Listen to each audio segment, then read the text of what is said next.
周阳说道：“好，我会按照副董的要求，帮你们留意一下的，有适合的，我就通知你们过来看看房。麻烦周总了。”不麻烦。周阳送爷孙俩上到顶楼，看着他们进了房间，他才离开。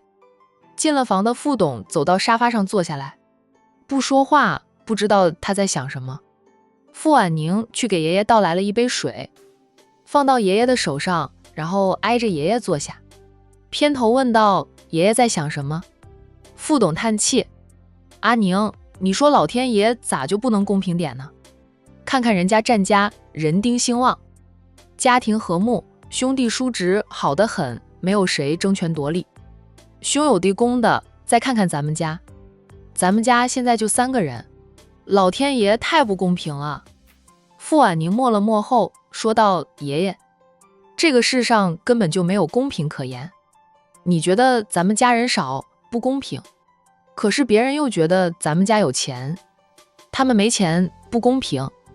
没有多少人家能像战家那样得天独厚，才丁两旺的，那也是战家祖祖辈辈积的德换来的吧？咱们也该知足了，至少我们拥有了别人奋斗几辈子都奋斗不来的财富。”副董哑口：“的确是这样，谁都只看到别人的好，认为自己惨，觉得老天爷不公平。可是有人比自己更惨的呢？这个世界上也没有公平可言。多少人背负着房贷车贷养娃养老的压力，而他们不需要背负那些债务，他们有花不完的钱，就算子孙后代直接躺平，也够3、4代人花了。爷爷，不要羡慕别人了，我们也很幸福的，我们也拥有了很多的。你这样说，爷爷都不好羡慕战家那3位老爷子了，人家儿孙满堂，也就比我小上那么几岁，却是同辈人，真的是同人不同命呀。”傅婉宁笑道：“爷爷是不用羡慕别人，以后爷爷也会儿孙满堂的，只要爷爷保重身体，长命百岁，看着你的曾孙辈都成家立室，看着他们生好几个孩子，不就儿孙满堂了？”副董：“要是能有那么一天，爷爷就算是死也能瞑目。爷爷不要说死不死的，咱们要好好的活着。气死那些人，他们就盼着我们不好，我们可不能让他们如愿。是，听你的，爷爷不想了。好好的活着，用你的话说，咱们也是很多人羡慕的对象，咱们也拥有了很多。本来就是嘛，我们拥有的是无数人渴望得到都得不到的。像他傅家这么有钱的人家，就是放在全国也没有多少的。所以说他们拥有的一切已经凌驾在10几亿人之上，该知足了。婉宁，你真的对战大少爷没有感觉吗？不羡慕了。”老爷子又忍不住问着孙女对战慕辰的感觉。他想着战家基因好，要是孙女儿能和战家少爷结婚，以后生的必定是儿子。孙女说的至少也会要2个孩子，到时候生2个儿子，就能破了傅家单传的局面，那样他死也能瞑目了。爷爷都说了，我不喜欢姐弟恋，战慕辰比我小呢，我对他没感觉，又不是一见钟情，我也不适合一见钟情。傅婉宁真的拿爷爷没办法，你老人家不要见到一个优秀的年轻男人，就幻想对方成为你的孙女婿。都说了，我不想嫁人，也不想招婿上门，就去做试管婴儿，生对龙凤胎，自己养着，反正我也养得起。要是精力可以，我也可以做2次试管婴儿，生2对龙凤胎，到时候你有4个曾孙辈，还不够吗？他只想要孩子，真不想要老公，没有时间恋爱，也没有时间处理感情上的事。不论是战慕辰还是周阳，他们都是大忙人，而他也是大忙人。他要是在他表兄弟之间选一个，怎么培养感情？靠电话联系吗？就是电话联系，他们也没有那么多时间打私人电话呀。爷爷，你再提这件事，我就要生气了，以后都不来管城。副董连忙说道：“好，爷爷不说了，你的人生大事，你爱咋的就咋的，爷爷不管了。总之，你能让爷爷当个曾祖就行。本来就是嘛，爷爷不能看到一个年轻男人，就幻想对方是你的孙女婿。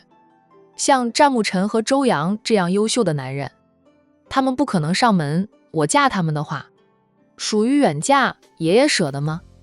可以两头婚呀。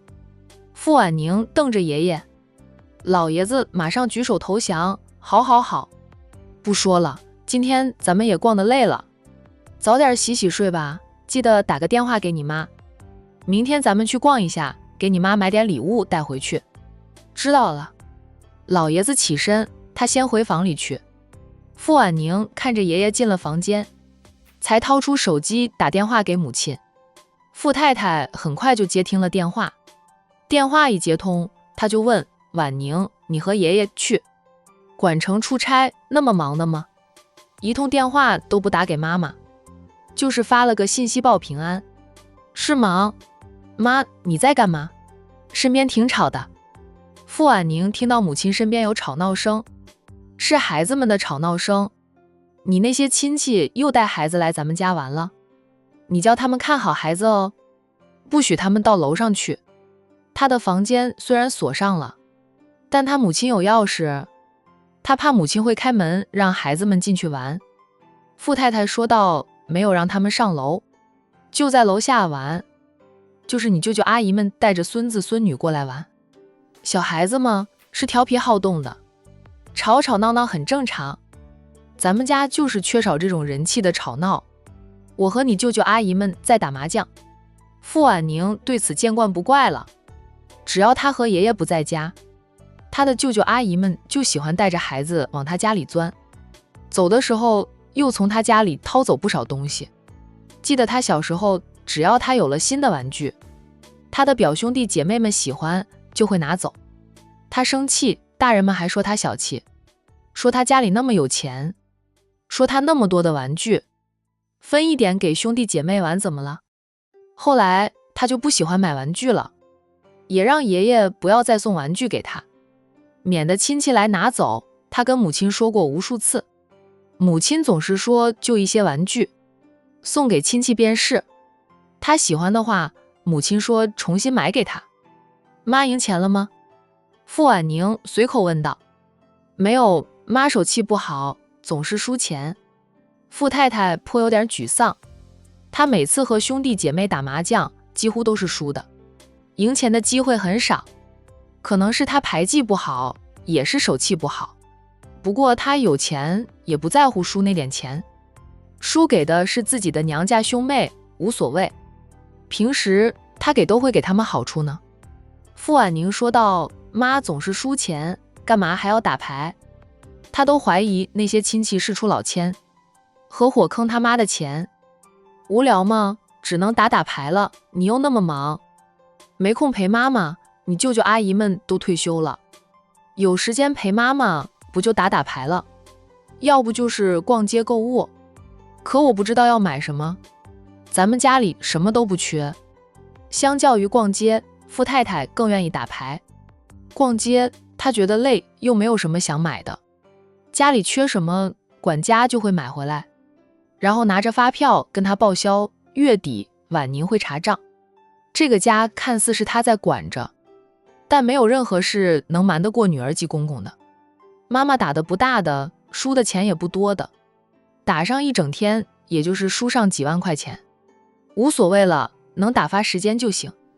傅太太是不在乎钱，不过她打牌是不喜欢打得太大，她就喜欢小金额的。用她的话说，打上一整天，哪怕输了一整天，也只是输几万块钱，这点钱她女儿都不用一天就能赚回来。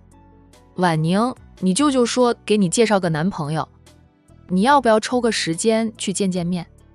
傅太太忽然问道。她大哥在一旁说道，婉宁，舅舅要给你介绍的男孩子是真心不错的，跟你同岁，家里条件也不差，你要不要见一见？你也老大不小了，你妈就你一个孩子，你的婚姻大事不仅仅是你妈的心头大事，也是我们这些当舅舅的心头大事。那个男孩子家里有3兄弟，他是老二，只要你看得上，他是可以上门的。他脾气很好，也有点能力，最主要的是，他愿意在家里当个家庭主妇，照顾你和你妈，让你没有后顾之忧，只管赚钱。婉宁大姨也认识几个不错的男孩子，你要是不想见你大舅介绍的，就去见见大姨介绍的吧，放心，绝对是优质男，家里条件也是不差的，差的我们都不敢介绍给你的。你可是我们的亲外甥女呢，是我二妹唯一的孩子，肯定帮你挑个最好的。傅婉宁脸色难看，她淡冷地对母亲说道：妈，你打牌吧，我和爷爷后天回去，中午能到，不过我们中午不回家吃饭，我们直接回公司了，在我们家的酒店吃饭就行。帮我谢谢大舅和大姨，劳烦他们挂心了，不管不用了，我不想嫁人，也不想招婿上门。说完，傅婉宁便挂了电话。那些长辈就是这样，从他成年后，他们就开始帮他相看男人，总说给他介绍优质男。可是他们说的那些优质男，他派人去调查一下，总能查到一大堆的黑料，放着詹慕辰这种真正优秀的男人，他都不考虑呢，更不要说舅舅和大姨介绍的了。被女儿挂了电话的傅太太有点无奈地对兄姐说道：都说了不要和婉宁说这些，一说给她介绍男朋友，她就挂电话的。